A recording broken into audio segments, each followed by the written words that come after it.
দিল্লির রাজনৈতিক মহলে এই মুহূর্তে সবচেয়ে বড় চর্চার বিষয় হলো তৃণমূল ছেড়ে তৈরি হওয়া দল এনসিপিআই এর সাংসদরা মুখে নিজেদের আলাদা দল বললেও আসলে তারা বিজেপির সঙ্গে হাত মিলাচ্ছেন কিনা। আজ দিল্লির সংসদ ভবনে শাসক জোট এনডিএ সংসদীয় দলের বৈঠক বসে। সেই বৈঠকে প্রধানমন্ত্রী নরেন্দ্র মোদী ও স্বরাষ্ট্রমন্ত্রী অমিত শাহের ঠিক পাশেই প্রথম সারিতে জায়গা পান এনসিপিআই এর মুখ্য সচেতক কাকলি ঘোষ দস্তিদার। লোকসভায় এখনো এই 20 জন বিদ্রোহী সাংসদকে আলাদা দল হিসেবে সরকারি স্বীকৃতি দেওয়া হয়নি। তা সত্ত্বেও মোদী শাহের ঠিক পাশে তাদের এই ভিআইপি আসন বিন্যাস এবং নিয়মিত কেন্দ্রীয় নেতৃত্বের সঙ্গে বৈঠক করার ঘটনায় রাজনৈতিক মহলে স্পষ্ট জল্পনা শুরু হয়েছে।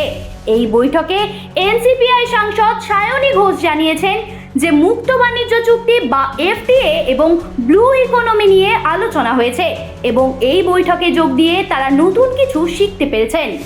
অন্যদিকে সুস্মিতা দেব জানিয়েছেন যে মোদী সরকার কি কাজ করেছে এবং এফটিএ নিয়ে কংগ্রেস যে অপপ্রচার করেছে তা বৈঠকে তুলে ধরা হয়েছে। এছাড়া শর্মিলা সরকারও এই বৈঠকে যোগ দিয়ে ইতিবাচক মনোভাব প্রকাশ করেছেন।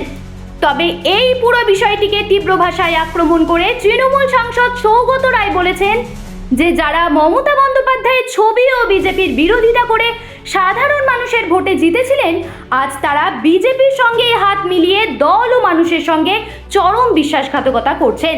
যদিও এই সাংসদরা মুখে দাবি করছেন যে তারা এনডিএ শরিক হিসাবে এই বৈঠকে যোগ দিয়েছেন এবং তাদের স্বীকৃতি পাওয়ার বিষয়টি প্রক্রিয়াধীন, তবে বাস্তব চিত্র অন্য কথা বলছে।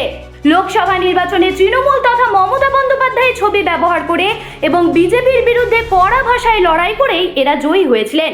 কিন্তু নির্বাচন মিটতেই শুভেন্দু অধিকারীর সঙ্গে বৈঠক থেকে শুরু করে সোজা দিল্লির দরবারে গিয়ে প্রধানমন্ত্রী নরেন্দ্র মোদীর সঙ্গে দেখা করা এবং এনডিএ সর্বোচ্চ স্তরের বৈঠকে প্রথম সারিতে বসা, এইসব ঘটনাতেই পরিষ্কার হয়ে যাচ্ছে যে খাতায় কলমে আলাদা দলের নাম ভাঙালেও আদতেরা বিজেপির সঙ্গেই একজোট হয়ে নতুন রাজনৈতিক সমীকরণ তৈরি করছেন। অর্থাৎ সব মিলিয়ে বলা যায়, মুখে আলাদা দলের কথা বললেও কাজের ক্ষেত্রে যে এই বিদ্রোহী সাংসদরা পুরোপুরি বিজেপির সঙ্গেই হাত মিলিয়েছেন, এদিনের এই এনডিএ বৈঠক সেই জল্পনাকেই আরো জোরালো করে তুলল। এই পরিস্থিতিতে বাংলার রাজনীতি আগামী দিনে ঠিক কোন দিকে মোড় নেয় এবং এই দল বদলের খেলা শেষ পর্যন্ত কোথায় গিয়ে দাঁড়ায়, এখন সেটাই দেখার।